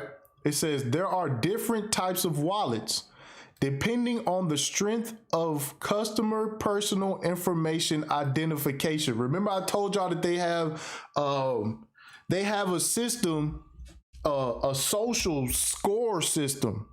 All right. So your wallet may be limited to your social score. See what I'm saying? Your social score might determine what type of wallet you have. Okay. It says authorized operators assign different types of digital wallets to customers based on the strength of their personal information identification. All right. So, like I said, if you a peon, you're gonna get a peon wallet, right? It says, and set per transaction and daily limits as well as maximum balance. So they controlling how much you can spend. This is directly from the Chinese government. I better stop saying that. This is directly from I need a name for Chinese people that I won't trigger the algorithm so much.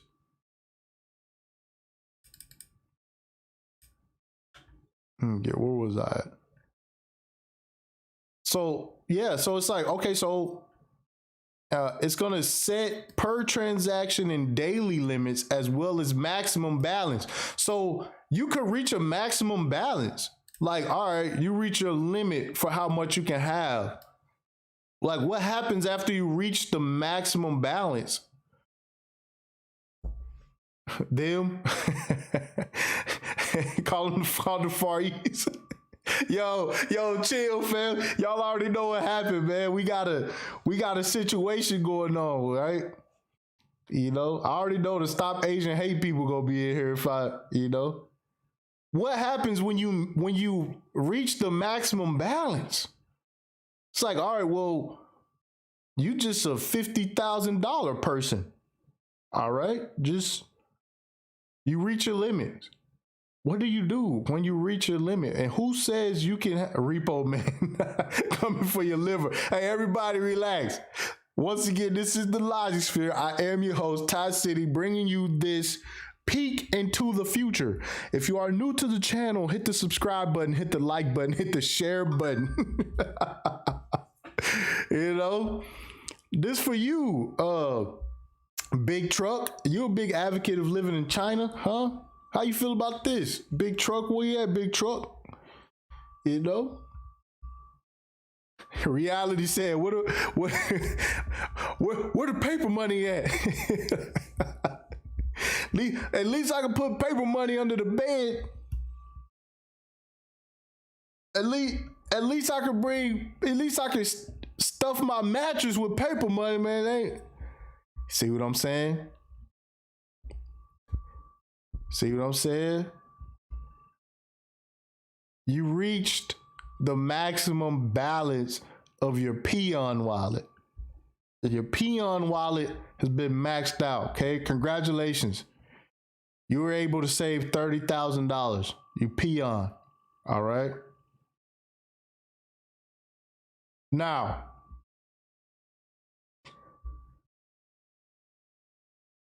I'm not even going to try to draw that comparison yet. This kind of goes back to PayPal giving you a buying limit. They raise your buying limit, you peon. All right. We decide how much money you can put into these markets. All right, you little peon. Okay. and then you find out the hard way how much we'll let you take out. You peon. See what's happening? We're not really that far away from China with this. We're not really that far, you know what I'm saying? With all this freedom, we're not too far away from China with this stuff. All right. It says, as well as set the maximum balance according to the strength of real name information. The least privileged wallets can be opened without providing identities to reflect the principle of anonymity. Okay? Users can open last privileged anonymous wallets by default and upgrade them to higher level real name ones as needed. All right, so you can open least privileged anonymous wallets. So I guess you get wallets based on how much. I don't know. I didn't understand that. That was kind of weird for me. Users can open least privileged anonymous wallets by default and upgrade them to higher level real name ones as needed. Let me see.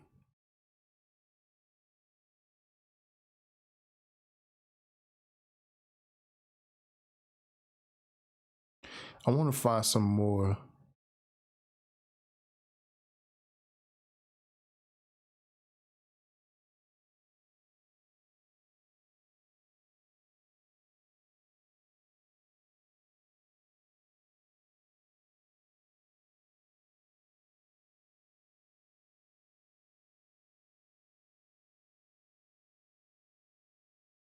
Hold on, y'all.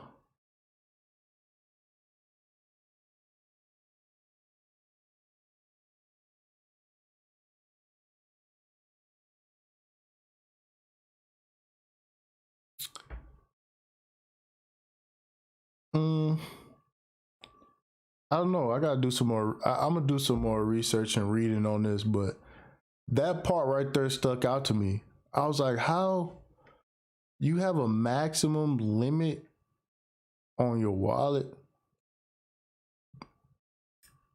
you know, based on your social score. Shit get weird, man. It's getting weird, man. He said, wait, they put all that in the white paper? Yeah, they not playing. Yeah, you got a peon wallet. You out here running around with your peon wallet, you know. Low value. You a low value man. You're a low value man with a peon wallet. Okay. He said they're saying that the higher priority wallets will be for people who verified their ID. Yeah, but I mean, you the only way you can have it is through the ID. That's what I read on there, is that the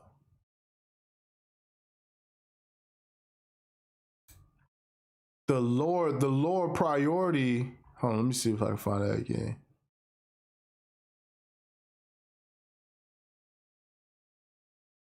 Where is it?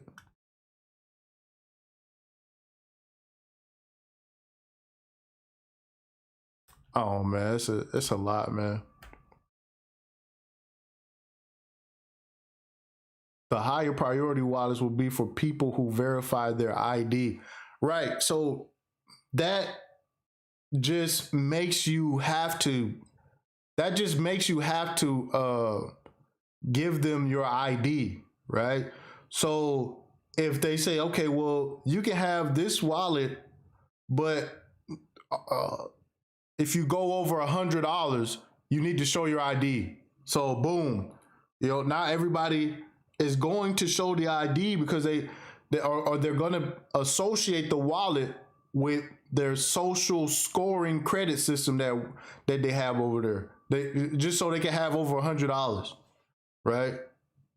So if you find with having your own personal wallet, you know what I'm saying, you working or whatever, be grateful for the $100 you know. If you want your full check deposited into your wallet, you need to let us know who you are. All right, you need to let us know who you are. So let me see. It was something else that I meant to talk about too.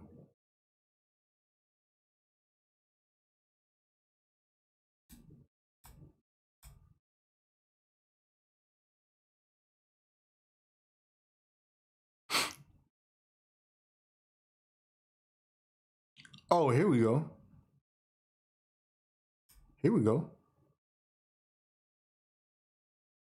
Oh, why my computer lagging? But I do got an update for y'all. That's why I told y'all to remind me, man. Y'all supposed to remind me. Y'all supposed to remind me.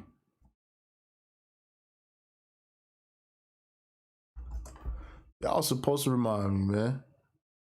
Y'all something else. Y'all something else.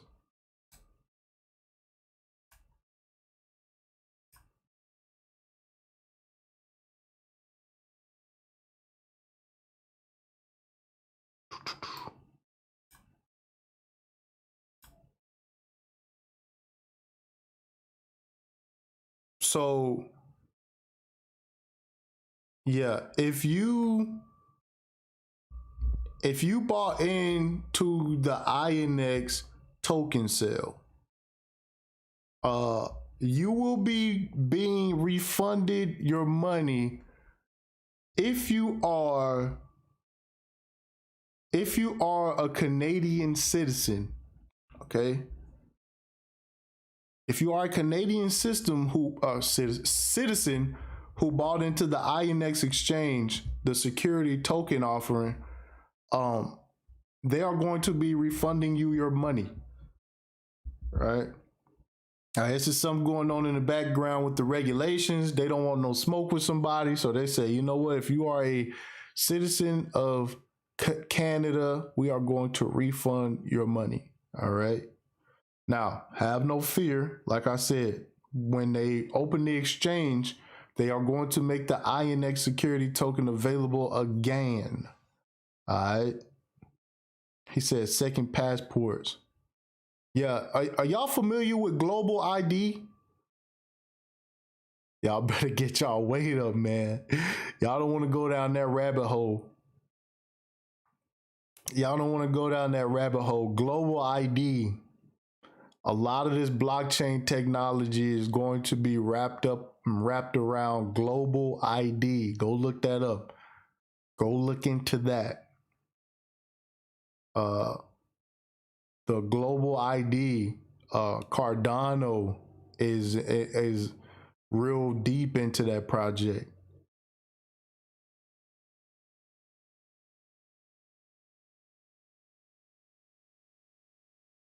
Mike Jones said programmable money means you can program your citizens as well. This will make people comply if they don't want to starve to death. Absolutely, Mike. Absolutely. Absolutely. Absolutely. Like I said, that's how you feel? All right. All right. What's his name? Okay. Report him. Right. You want to see 100,000 turn into 1,500? All right, let's do it.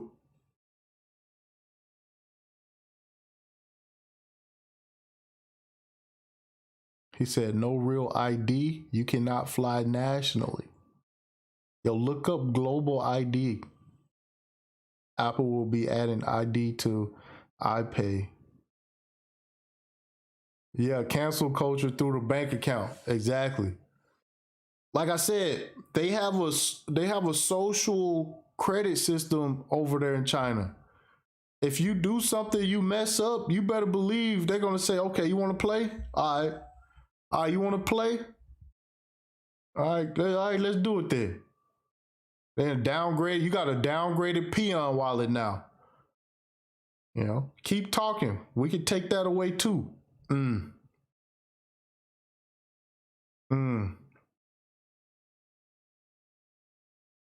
He said Apple know we buying crypto with that Apple Pay. I thought Apple made crypto available. I thought Apple was making Bitcoin and everything else available. Sir Abadayo, I appreciate you sharing the stream, bro. Taz Gold exclusive. So I appreciate you sharing the stream. He said we need an ID to buy ammo in California. Uh-oh. I hope y'all still. I do need to do another one because I'm afraid that you guys have stopped buying ammo and ammo is on the shelves. I gotta do that stream. I know it.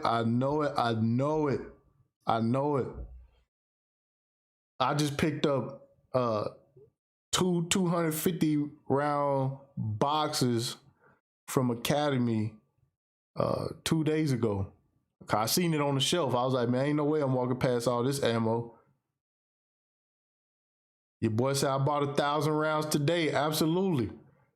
Because when shit hits the fan, okay, you are going to be in a position where your protection is going to be on the same level, if not more, than food, right? Than food. He said hodler of 9mm. I'm still building this 9 right now. I put some pop-up sights on it. I just put some pop-up sights on it. But yeah. It's an AR9. The barrel actually stops like right here. I'm gonna change this piece out. And yeah, I'm putting a folder. What's that? I'm putting a folder on it. I know this ain't but yeah, it's the folder. This so you can fold the stock. It's a folder.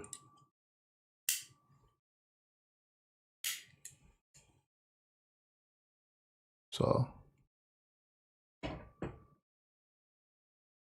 yeah, 9mm. I bought a whole bunch of that last week.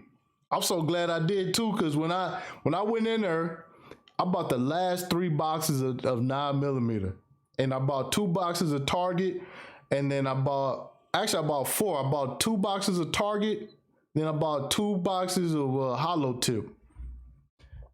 And when I was walking out, I heard somebody say, "You got any 9mm left?" He's like, "No, we don't have any more." So yeah, I'm gonna do another bang stream. Because there's a lot going on with gun rights and stuff like that, especially in the state that I'm in, Texas. We got constitutional carry here coming, I believe, next month. And then yeah, they pretty much saying that they got another bill on the table. Pretty much some states formed together. They trying to get rid of the ATF. Now that'll be amazing. He says it's all going to crash down. Banks and investment banks are not supposed to be the same. Nope. Slim said, "I'm ready to move back to Texas." Yeah, man, Texas. I don't know, man. I got a lot of. I feel good about Texas. He said, "Ammo. Also, don't forget food. While the prices are cheap." Yeah, I just watched the live stream of one of the economists talking about how high food could go, because evidently it's some kind of oil crisis going on somewhere. Y'all Y'all know anything about that? He said, just renewed my CL for 5 more years. Damn. Yeah, they getting rid of conceal here. All you gotta do is be old enough to without a felony on your record, you can carry. Which is kind of, I ain't gonna lie, it's kind of scary, man. A lot of people, man, they not really proficient. They not really proficient. He says showing guns on air will get you a strike on the tube. No, this is not a firearm. This is not a firearm.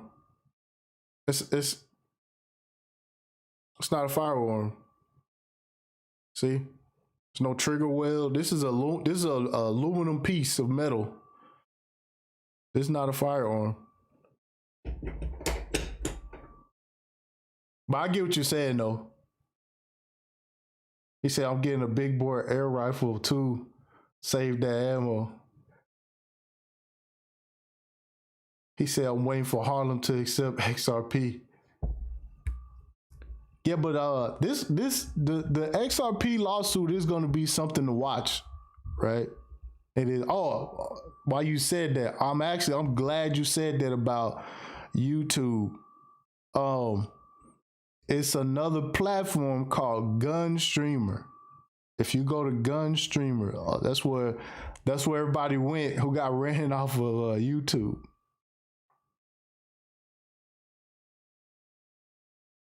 But AZ is the spot too. Open or concealed carry with no permit. Yeah, that's right. Yeah, Arizona. It's Arizona. Arizona, you don't have to have a permit. As long as you're old enough with no felony, you can walk heavy. But we're gonna do another one. It's time. I'm gonna get Kevin Dixie to come back on, man. That dude cool, man. Also, if y'all have not seen the stream, I did a stream with Creative Scott and the rapper Twista and their company, the Gun Camp. I'm gonna get them back on too, because they've been making some moves. So I'm gonna get Kevin Dixie on here, then I'm gonna bring Twista and them back so they can talk about that gun camp that they got going on.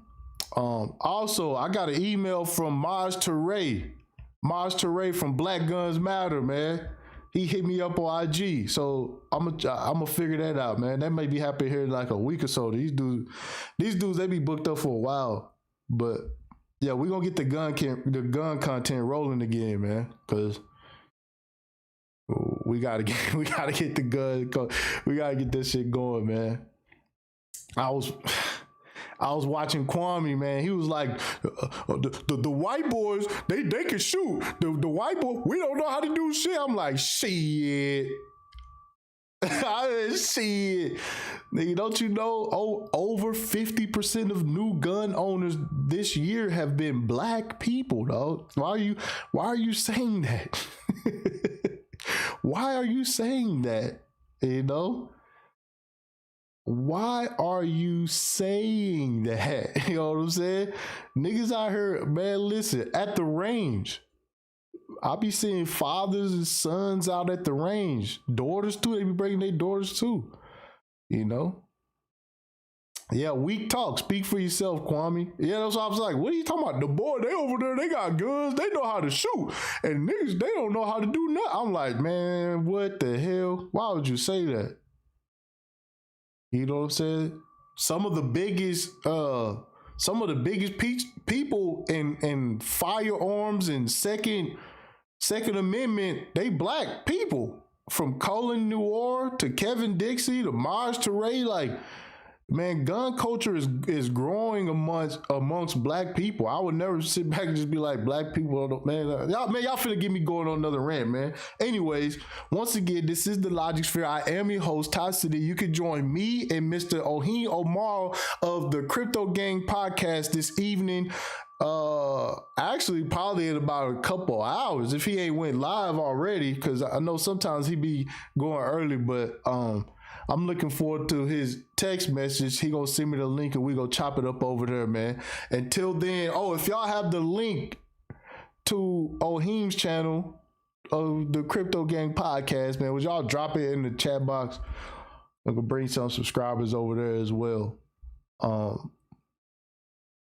He said you can't find a range here in NYC. Said definitely need to get my gun game up. Yeah, man, y'all tripping, man. Y'all absolutely tripping. Y'all are absolutely tripping, man. What are y'all doing? He said my Cash App is being declined, but I'm gonna pay for that ammo stream, no question. Yeah, we gonna get it together.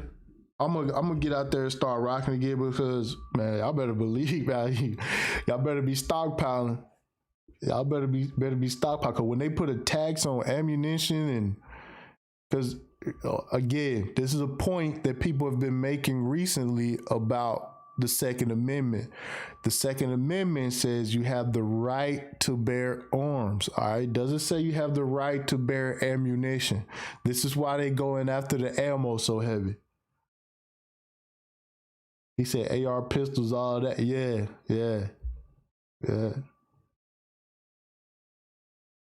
So, we'll wrap this up when y'all drop Ohim, the link to Ohim channel. That's when we'll wrap this up. Said, I wonder if having a felony and not being able to have a firearm is a conflict with the Constitution and your right to your life. Yes, it is, because to be honest, I don't even think felony and misdemeanor framework was around when they drafted that part of the Constitution. But y'all know what? I'm glad you said that, bro, because there is, and I just discovered this, something called less lethal arms. And we gonna look into that because I found that to be an alternative. I appreciate that, Slim Houston. Yeah, less lethal firearms. It's less lethal. They look like AR-15. They shoot. Let me see if I can find something real quick. I'm gonna show y'all this. Let me see.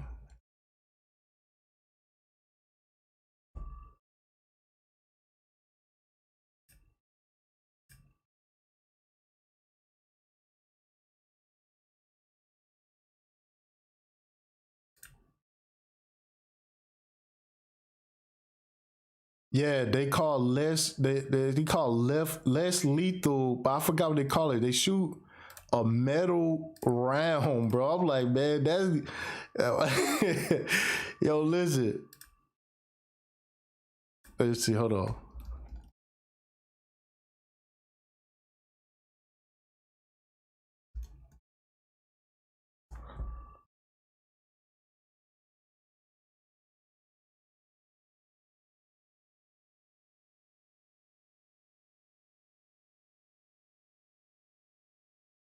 Here we go.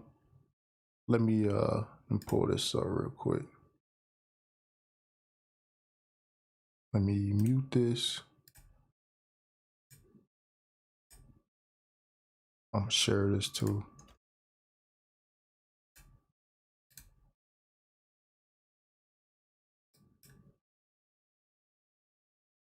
All right, here we go. Now, this is what they look like. And what they do is they run a whole lot of pressure. Like, see this canister? This ain't no little paint gun situation. You know what I'm saying? And they shoot. Let me see if they show if they show it. Let me see.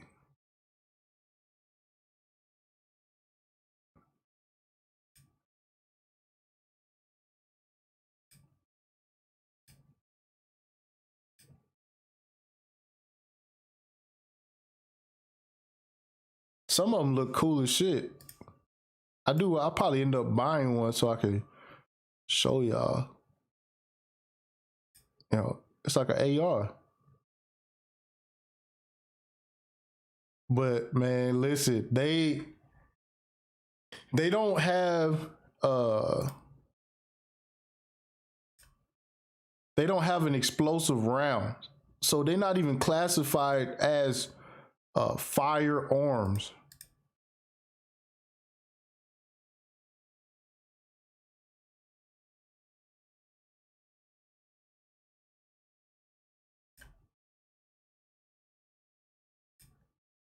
Hold on, let me see.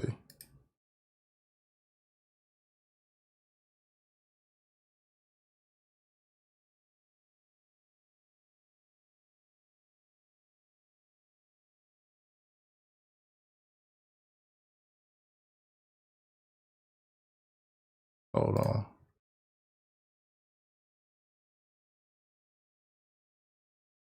Anyways, I gotta find it though, dog, because I gotta find it because it's these it shoot these little metal balls. I'm like, man, that ain't no way that's not lethal, fam.